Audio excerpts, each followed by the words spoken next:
Welcome back दोस्तों। विशिष्ट शिक्षक सक्षमता परीक्षा की कंप्लीट तैयारी के लिए आप हमसे जरूर संपर्क करें। चाहे आप प्राथमिक विद्यालय के सामान्य शिक्षक हो, चाहे उर्दू शिक्षक या माध्यमिक उच्च माध्यमिक विद्यालय के किसी भी विषय के शिक्षक हों, हम सक्षमता परीक्षा का कंप्लीट नोट्स प्रोवाइड करते हैं।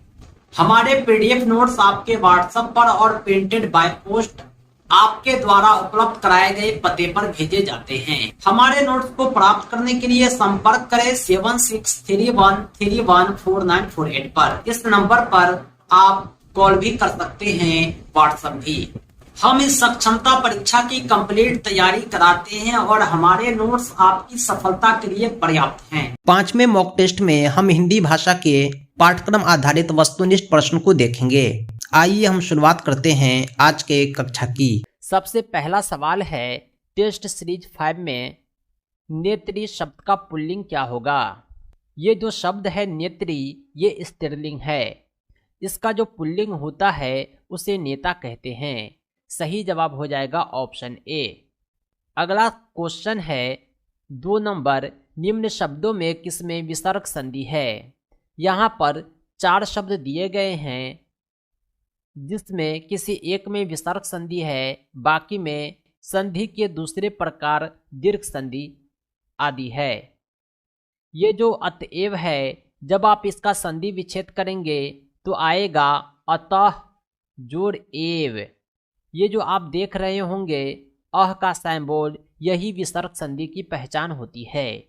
जिस शब्द के संधि विच्छेद करने पर यह सिंबल आपको प्राप्त हो, यह विसर्ग संधि होता है। सही जवाब हो जाएगा ऑप्शन ए। अब हम बढ़ते हैं अगले सवाल की तरफ। एक मुहावरा है डिंग हाँकना। इसका अर्थ क्या होता है। डिंग हाँकने का जो वास्तविक अर्थ होता है शेखी बघाड़ना होता है। जब कोई डिंग हाँकता है तो अपनी औकात से ज़्यादा बातें करता है, यानी वो शेखी बघाड़ता है।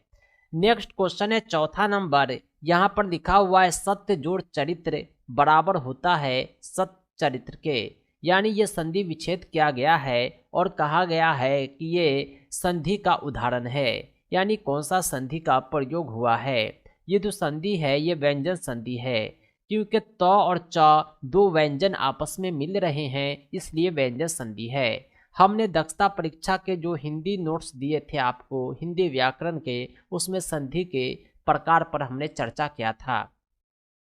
अगला सवाल है 5 नंबर क्वेश्चन है, राग दरबारी उपन्यास के रचयिता कौन है। राग दरबारी बहुत ही फेमस उपन्यास है। इसके जो रचयिता है वो श्रीलाल शुक्ल हैं। श्रीलाल शुक्ल की रचना है राग दरबारी। अगला सवाल है 6 नंबर, पूस की रात कहानी के रचनाकार कौन है। पूस की रात ये जो कहानी है इसके रचनाकार प्रेमचंद हैं। यह प्रेमचंद की बहुत ही विख्यात रचना है। अगला सवाल है 7 नंबर, भाषा की सबसे छोटी इकाई कौन सी है। भाषा की जो सबसे छोटी इकाई होती है वो वर्ण होता है, जिसे अ आ क ख ग घ कहते हैं, जो सब मिलकर वर्णमाला कहलाता है। ये भाषा की सबसे छोटी इकाई है। वर्णों के मेल से शब्द बनता है और शब्द व्यंजन और स्वर दोनों के मेल से बनता है, यानी स्वर और व्यंजन वर्ण के प्रकार होते हैं। अगला सवाल है 8 नंबर, कनिष्ठ में प्रयुक्त प्रत्यय क्या है। प्रत्यय उसे कहते हैं जो किसी शब्द के बाद में जुड़कर एक नया शब्द बनाता है। यहाँ पे इष्ट प्रत्यय जब कन में जुड़ता है तो कनिष्ठ बनता है। सही जवाब हो जाएगा ऑप्शन ए। नेक्स्ट क्वेश्चन है 9 नंबर, जातिवाचक संज्ञा बताए। जातिवाचक संज्ञा जो होता है जो पूरे जाति का बोध कराता है, जैसे लड़का। लड़का में पार्टिकुलर किसी लड़के का नाम नहीं लिया गया है, बल्कि लड़का समूह के समस्त जाति को इंगित किया गया है। अगला सवाल है 10 नंबर, रक्त का पर्यायवाची शब्द नहीं है। पर्यायवाची उसे कहते हैं जिसका मीनिंग सेम हो, यानी समान अर्थ वाला। खून, रुधिर, शोणित ये सब रक्त के पर्यायवाची हैं। सबका अर्थ एक समान होता है, एक ही होता है। लेकिन ये जो कासरी है इसका अर्थ रक्त नहीं होता, ये एक अलग शब्द है, इसलिए यह रक्त का पर्यायवाची नहीं होगा। अगला सवाल है बहिरंग का विलोम क्या होगा। बहिरंग का मतलब होता है बाहरी रंग। इसका उल्टा होता है अंतरंग। आपका कोई मकान है, इसको बाहर से रंग करेंगे तो ये बहिरंग हो गया, बाहरी रंग, बाहरी रूप। और अंतरंग यानी अंतर का रूप, अंदर का रंग। दोनों एक दूसरे के विलोम है यानी विपरीतार्थक उल्टा है। अगला क्वेश्चन है जिसमें शुद्ध वर्तनी का चयन करने को कहा गया है। यहाँ पर 4 शब्द लिखे हुए हैं जिसमें 3 की लिखावट गलत है, केवल 1 सही है। ये जो अध्यता लिखा हुआ है इसमें आधा ध होगा और यह एकार ये होगा, यानी अध्यता का सही वर्तनी यही हुआ।